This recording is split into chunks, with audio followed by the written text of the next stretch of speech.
Müğənni İzzət Bağırov özünə ad günü edir. Axşam nöqtası xəbər verir ki, məclis şəhər restoranlarından birində keçirilir. Sənətçi məclisə ailə üzvlərinin, sənət dostlarını çağırıb. Gecədən görüntülər sosial şəbəkələrdə paylaşılıb.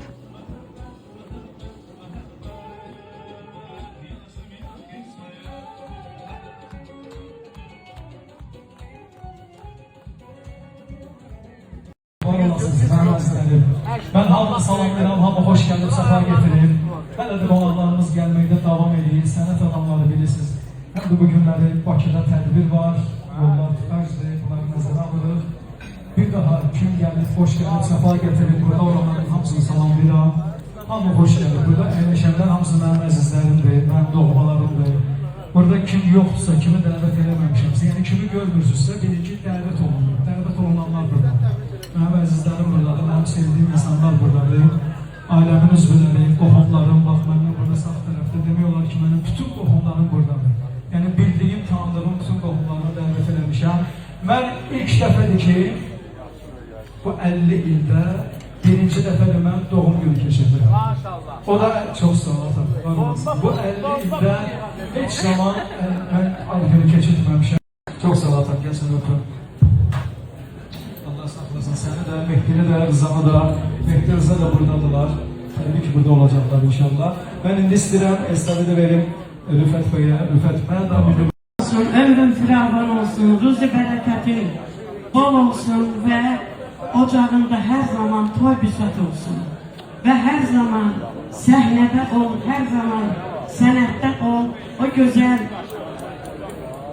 ifa etdiyin nərmələrinlə, yüreğimizi okşayan o güzel ifalarınla her zaman belə də davam elə inşallah. Səni hamı çox istəyir, hamı kimi mən də səni, özünü, sənətini çox istəyirəm.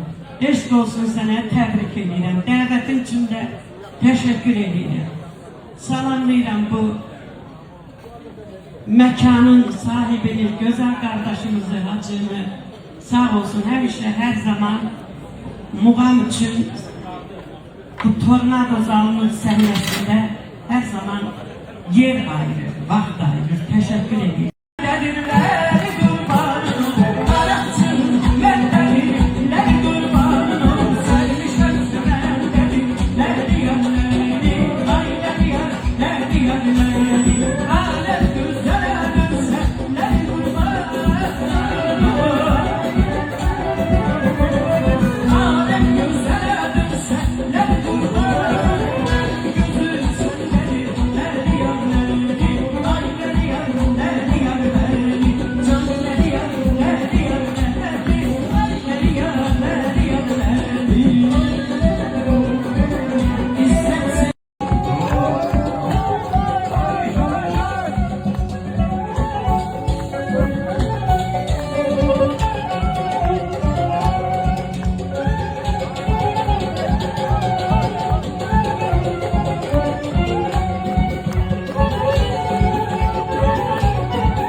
Ürəyində nə arzular var, nə istəkləri var, Allah qismət eləsin.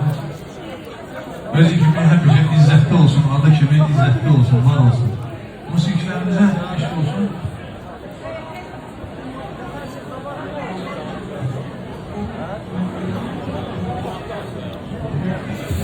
Olmuşam ben yurdumun kıranda gülümde, o habib ağlarında yer sefalı yerinde, göz yaşamda başıma